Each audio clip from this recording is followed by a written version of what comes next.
Okay, so this one is going to be another one kind of about the 40K game, Shitwa, and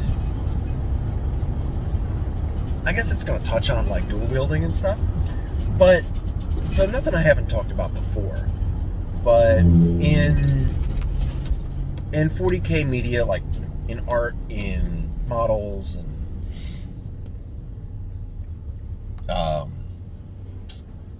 show, like, I don't want to say cartoons because it's mostly CGI series, animated series. Yeah, there you go. In animated series and in games, a lot of the time what you see are Space Marines, and they're using two different weapons, one in each hand, usually some kind of melee weapon, and then like a large pistol or an SMG or something. And why do they do that?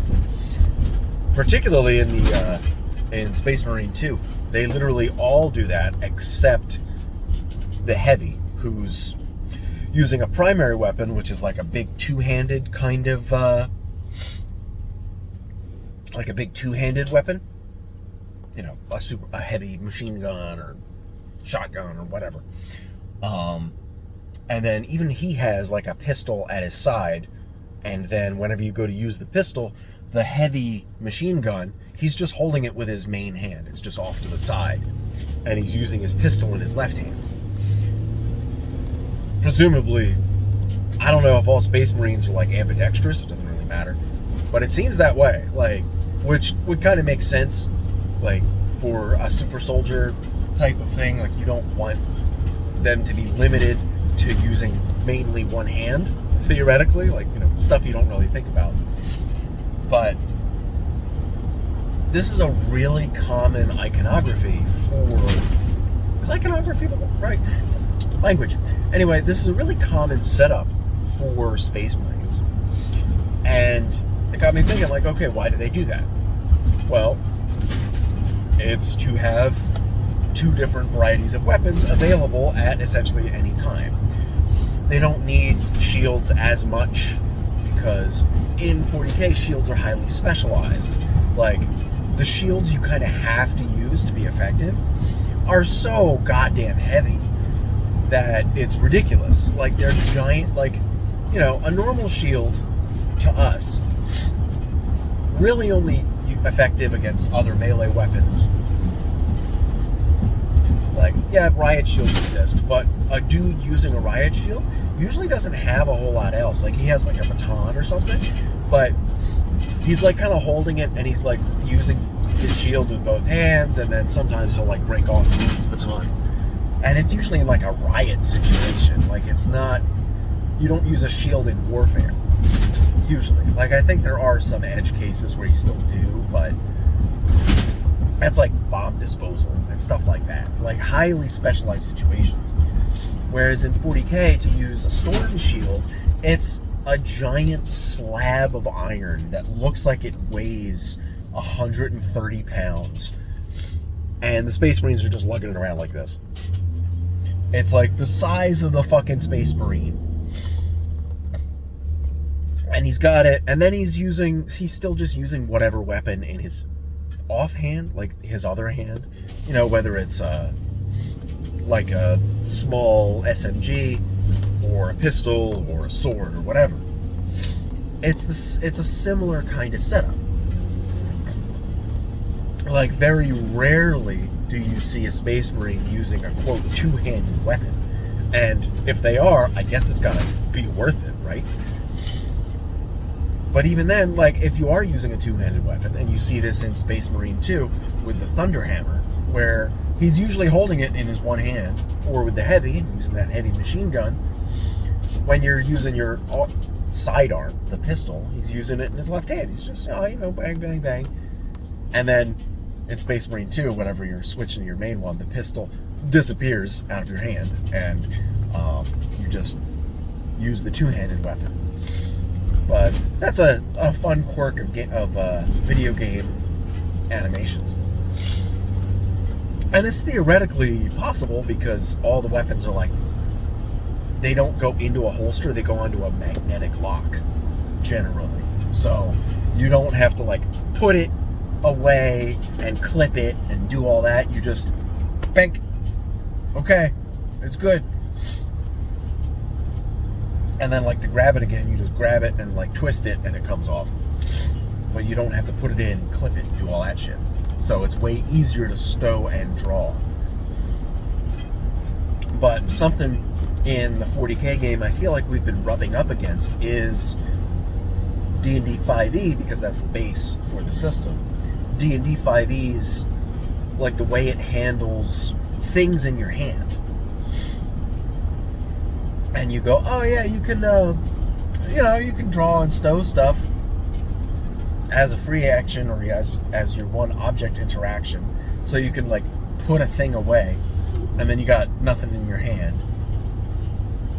And then theoretically it's a whole ass action to draw whatever else you want to use, which makes it really impractical to like switch weapons in combat.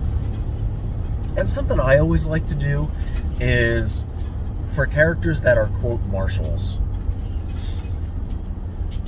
I like to let them switch weapons a little more freely. And I usually try to relate it kind of to like whatever their fighting style is. Like if a character has 2-weapon fighting, then they can switch weapons around with 2 hands, usually. And I know there's a whole feat that does that, but the dual wielder feat, if dual wielding is good, then dual wielder is usually a little better. But theoretically, if I'm using that and they can already kind of like in a single turn without using any action economy, like without using their action or bonus action, they can put weapons away and then draw other weapons. Maybe I would put some kind of limit on that, because I currently don't have a 2-weapon fighting character in any of my games that I'm running. So, it doesn't really come up. But in the 40K game, I'm playing a character that he's a 2-weapon fighter. He's a ranger, a courser, which is just ranger. But he uses a set of lightning claws, and he also has a set of bolt pistols. But it's troublesome to switch between them and to even reload the pistols.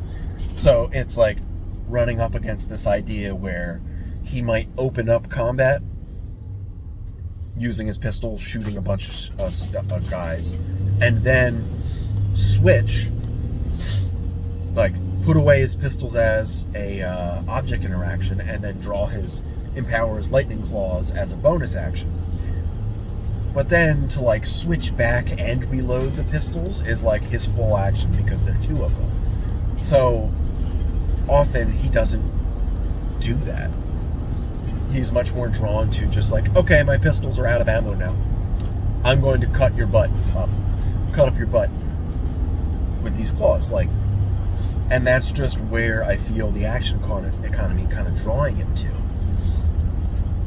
But in situations where we have cover and the pistols are the like far and away the better option, like it's just a better idea to utilize ranged combat, duck in and out of cover and shoot, then yeah, he would, every once in a while he'd have to burn a turn to do so. But theoretically, for cases like that, you might have a character that you let them do it as a bonus action. Like I said earlier, I might let characters with a fighting style like switch weapons as long as one of the weapons is kind of like related to their fighting style. So, but otherwise, do stuff like let the rogue use their cunning action to switch weapons or reload, however you want to work it.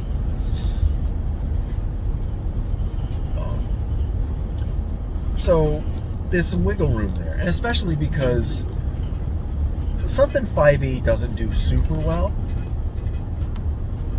or maybe not do super well, that's not the phrase I wanted to use, but it tries in a lot of cases to capture like how long it would actually take to do something.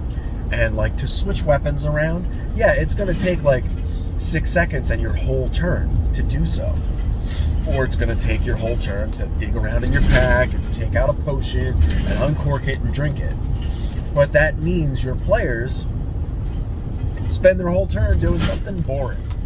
And in a team cooperative game where you don't get a whole lot of spotlight on your character when your turn comes up, that's troublesome. So that's why you have rules like drinking a potion is a bonus action, or you can draw a weapon as part of making a melee attack with it. Things like that.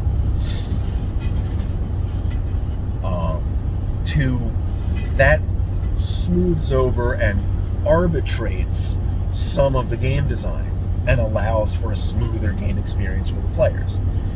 Because while it's not necessarily realistic, it's a caveat we make for the sake of the game itself and the players' enjoyment, in some cases the GM's enjoyment, and that kind of thing. Because otherwise, everybody would be like spending a turn just doing nothing. And that's fine if that's like what everybody's doing, but you're not always doing that. So that's one of those, one of those concessions to realism we make sometimes. Now, that said, I still think for the case of my character in the 40K game, unless he takes the dual wielder feat, or his weapons are made into like specialty combo weapons where they both are active at the same time, which he's definitely going to do. He definitely wants them to be combo weapons that way. They're not so cumbersome. And they work a little better for his fighting style. Like visually they're already combo weapons, but not the point. These are some of the concessions we make. And I guess one more little point I wanted to make. Something else in Space Marine 2, and in something you see sometimes, is a character with a storm shield. There's shields in their left hand, and then in their left hand they also have a pistol. So they can have the shield equipped and then always have their pistol ready to use. So maybe that's something that should be done. Like, even though a storm shield is so cumbersome, like it's still kind of like half a hand weapon, and you can use a light pistol with it. And that's something I like making the light property a little more impactful. Like it's usable in more situations. Something like that. Like light weapons are easier to switch. Light weapons can be used with a shield like no matter what. Light weapons are easier to conceal, that type of thing. But I also like concealable as a separate weapon property. I tend to give that to a lot of things, usually magic items. But I should write that into Site 27 real quick, write up that as like an actual weapon property you can get, concealable, but it only works on like light weapons. But yeah, that's all I got today.